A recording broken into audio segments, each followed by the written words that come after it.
Monday, December 14th, 2020. I'm Greg Nibbler, and this is Chewbox Live.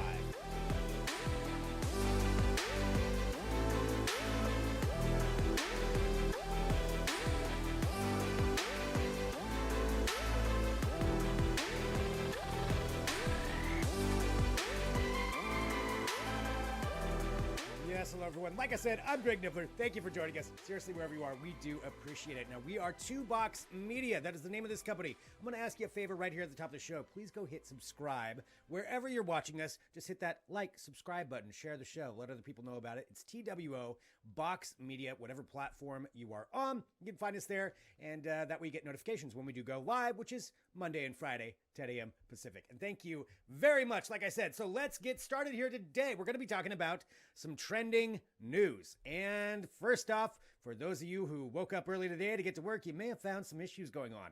And that's because Google was down. And I mean the actual stuff that we use to get work done. I'm talking about Gmail. I'm talking about Google Drive. I'm talking about YouTube even. I'm talking about a lot of different things that were actually down. And it is pretty big, pretty major when people are trying to deal with that. Just like my television behind me. In case you didn't know, we're live. But these are some things that are going on and that people need to be aware of because of the fact this affects how we work. And it's another one of those things where you forget how much Google actually has and how much Google is in charge of a lot of what we do. And with this outage, there was a lot that was affected. It only lasted for about an hour, but it was worldwide. And that's kind of a big deal there. It wasn't just US or isolated to one area like we've seen before. YouTube went down back in November. It was kind of a big deal. This is a lot of it. Now, the bottom line is, it is recovered. Things are back to normal. So as of right now, so things did kind of return. Now, for a smaller company, an hour outage isn't that big of a thing. But for Google, it does matter. So if you are seeing that trending, it's a good reminder of how much we depend on Google for everything, for a lot of the back-end things that we do on the internet, including YouTube. So just to be aware of that, that's a trending story. You'll see that out there today. That is why that was trending, though, because it was down. Let's continue on with trending news, shall we? CYBERPUNK 2077 players out there. Who are you? How are you feeling about the game? I want to know how you feel about it because a lot of people are voicing their opinions, good and not so good. So much so that CD Projekt Red, the creator of CYBERPUNK 2077, has had to issue a statement saying that they will issue refunds if you are unhappy with the game. Turns out a lot of people aren't very happy. It's pretty unprecedented to see a release like this that's just so huge. I mean, this is one of the biggest, most anticipated releases for years, especially over the last several months as it's been delayed, and now finally coming out. People getting a chance to play it, and they're seeing some issues with it.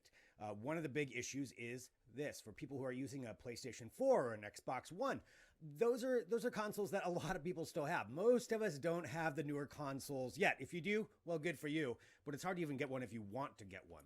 And the problem, as it turns out, is that people playing on these, I guess, now older consoles, based on, a month, they're old by a month, are having issues playing with it. There's lag issues, there's rendering issues, there's a lot of different things that people are reporting. And it's causing a big concern for everybody who went out there and paid for this, who wanted to get this game right at the start. And again, we're broadcasting live, but whenever you're watching, I do want to know what you think about this. Have you been playing CYBERPUNK? What are your thoughts on it? Is this an issue that you've been having?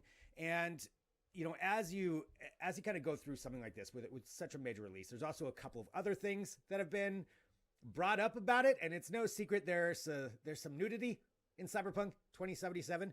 And that has been brought up as a concern for some people streaming on Twitch. Now, Twitch stated that if you're just playing the game in a normal aspect, they're not going to necessarily censor that. It was just as the gameplay happens.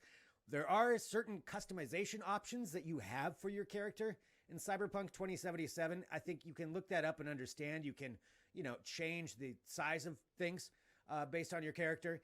And this is something where Twitch said, if you're going to focus on that for a long period of time, then you could be maybe censored when it comes down to that. But the bottom line is CYBERPUNK 2077 having some issues for people. Now, the newer consoles, it seems like they're being okay. PC users noted some things, but not as much as these PS4 and Xbox previous version players. Now, CD Projekt Red said they're going to, like I said, they could issue a refund. If you want to get one, you can apply for one through Sony or through them.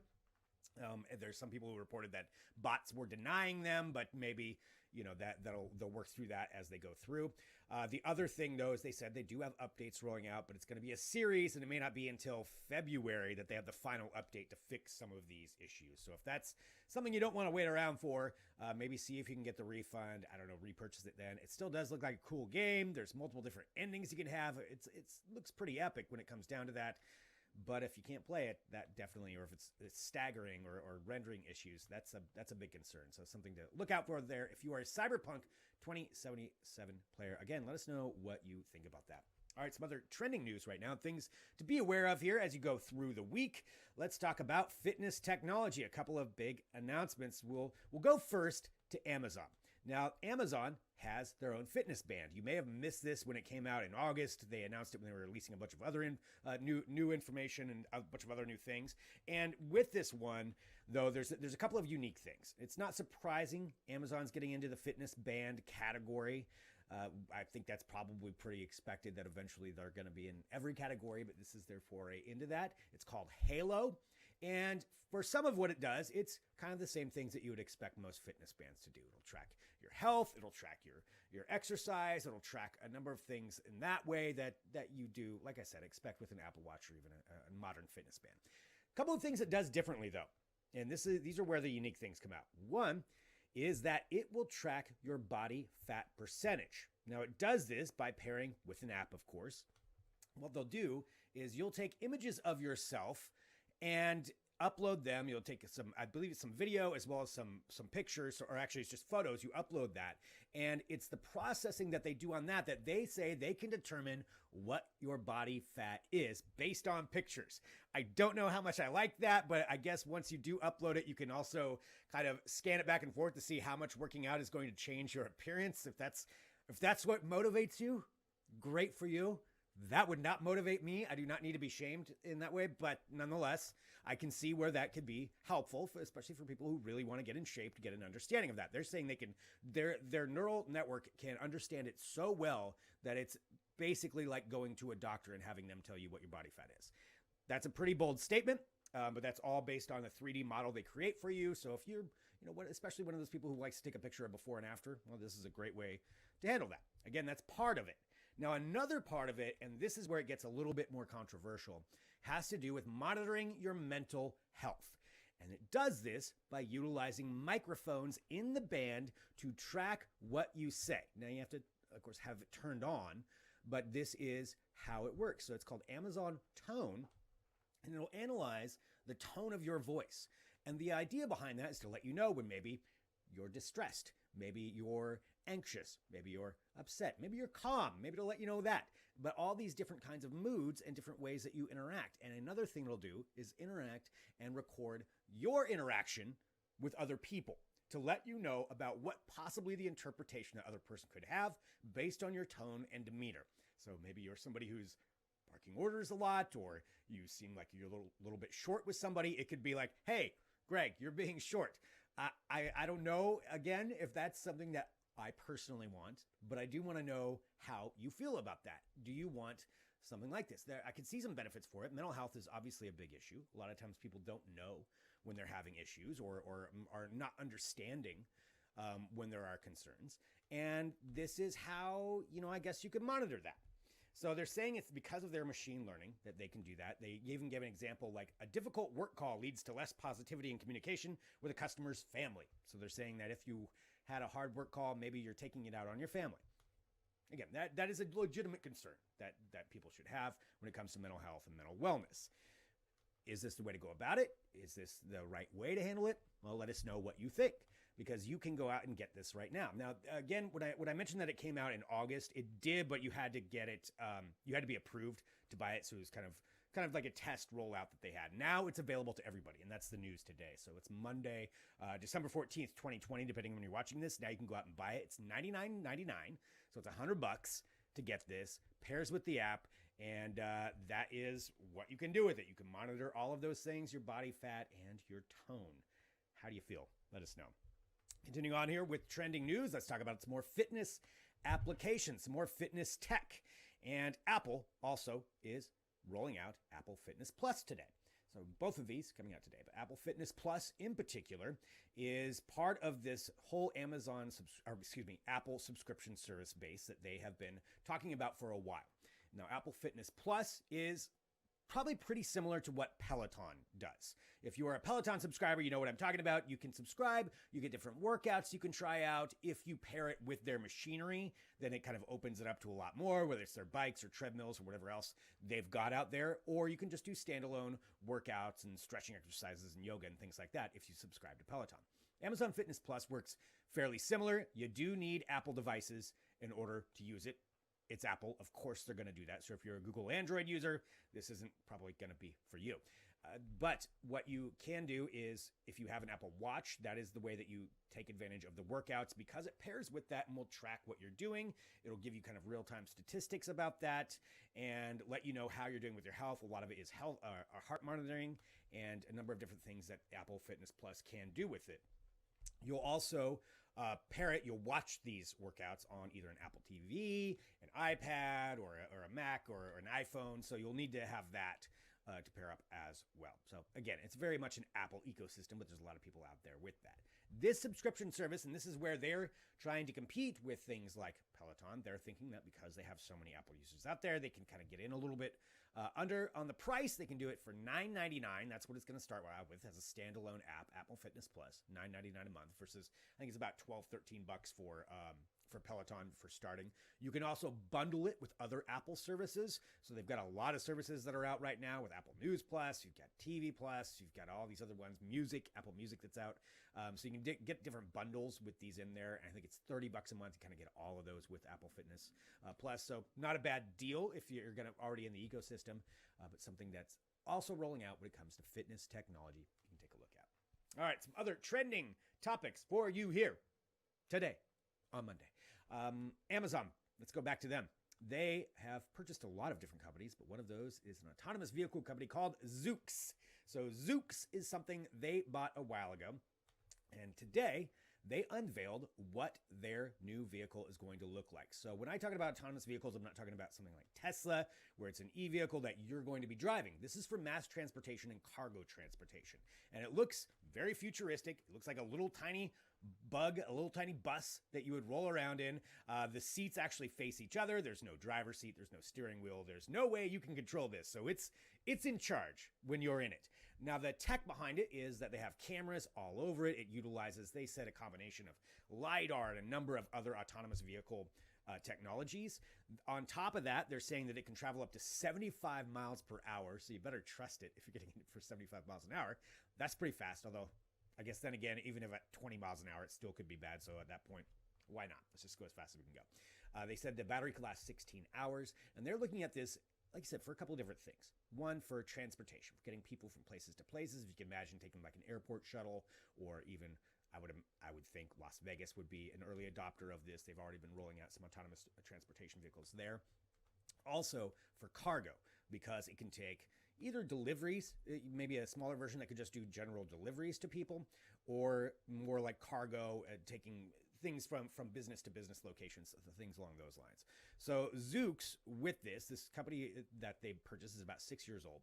And right now they're testing in 3 different places. So it is Las Vegas, it's Foster City, California, and San Francisco, California. Those are kind of hotbeds for testing out autonomous technology. But with Amazon behind it, this is something that could progress a lot faster than any other. And with this announcement today, they're not saying that it's going to be officially anywhere yet, but this is kind of the precipice that we're on. We're going to start to see this a lot more. And autonomous vehicles like this are going to be more and more on our roads. Amazon is just one of a number of companies that are working on this kind of technology. And that's kind of what we got to get used to. So would you feel comfortable riding in this? You have no control over it. It is completely autonomous. Amazon said they can also manually control it, and they've got an operator that can kind of chime in if you're having an issue. You can speak to an actual person, so they say. But how would you feel about riding in something like that? Is that something you're comfortable with? That's the future where we're heading. But and I think you'll have to have some people that really want to adopt that first before you see it everywhere. But that is ZOOX with their announcement today. A couple of other things here, some trending technology. Now, this is something that's more for the future. And this may not actually come to fruition as a phone that you can actually buy. But when we talk about phones, one of the biggest trends is foldable screen technology. You've seen Samsung do it. You've got a bunch of other companies. LG's working on it. Motorola Razr, that newer Razr, where it's actually the screen folds. This is from OPPO, which is a big phone manufacturer. If you're in the US, you may not be as familiar with OPPO, but they are a very, very big phone manufacturer. And they worked with a design studio called NENDO to create this phone that you're seeing right here. So it's got, the thing that's unique about this is you can create 3 different screens out of it. So this is where they're saying it's different than anything else. It's the way that you can customize it, and it's modular, so that you can have modular in the aspect that you can use this device to create all kinds of different screens. It folds down like basically it looks like about the size of a credit card, which I do like that aspect. I like the fact that it would be smaller. I lose things a lot, so that could be an issue for me, but also I break things, and I'm going to go with more the trusting myself not to lose it rather than dropping it, because if it's bigger, I'm going to drop it. Small hands. But anyway, with that, you see what they're doing with it, and I like seeing this kind of innovation. I like seeing how people are using technology to create different ways that we can utilize these. And so again, this is OPPO. They're showing a bunch of different versions that you can do. It's got an AI speaker that comes into it. There's a lot of pretty interesting use cases that they could have for it. But how do you feel about foldable phones? Are you one of those early adopters that already has one? You know, maybe you're out there, you're like, yeah, I already got the Galaxy Fold right when it came out, and you spent $2,600 on it. I mean, good for you, humble brag. But you know, this one, I'm kind of liking the use case of this one even more, because if you're gonna spend, and we don't know how much this would actually cost, but if you're gonna spend a ton of money, why not have it that you can utilize it in a number of different ways? But that's OPPO with the NENDO, so something you can take a look at there. Let us know what you think about that. All right, final thing here for trending news. Please allow me for a minute to geek out a little bit more on some of the Disney news. Now, I'm going to do a little bit of Disney news, but really this is more kind of speculation. And nonetheless, I am excited about it. So Disney Plus announcing all of these new Star Wars movies and films last week, but also a ton of Marvel stuff. And with all of the Marvel stuff, we kind of have this kind of packaged in with there. It's not official, but it's pretty cool. And that's why I want to talk about it. It has to do with Spider-Man. Spider-Man 3, I believe by all reports, is filming now. It's scheduled for a later release next year. You know, all movie release dates are kind of subject to change at any point, but we do know there's going to be a Spider-Man 3. We do know they're going to bring in the concept of the multiverse. This is where I'm going to get nerdy. But if you follow Marvel movies, you know what I'm talking about. Here's the concept, and this is getting a lot of news right now, even so much that there is casting news about it, and it looks like it's going to happen. Out of the last 20 years, there have been 3 people who have played Spider-Man live on camera. You've got Tom Holland, you've got Tobey Maguire, you've got Andrew Garfield. The rumor is that all 3 of them will appear in the new Spider-Man movie, uniting all of the universe. God, it's so nerdy when I start talking about it. I can't help it. They're going to bring back all of them. And so all of them could be involved in the same Spider-Man movie. That's awesome. And the idea is that they're going to bring in, you know, this concept of multiple verses. If you're a fan of the comics, this is a common theme. It's how they can explain the deaths of a character in one universe, and then all of a sudden they bring them back. But this would be kind of uniting them. How that would work, we don't know. Could it be like a quick cameo? Is it extended? Not sure. But we do know this for a fact. Jamie Foxx is coming back as Electro.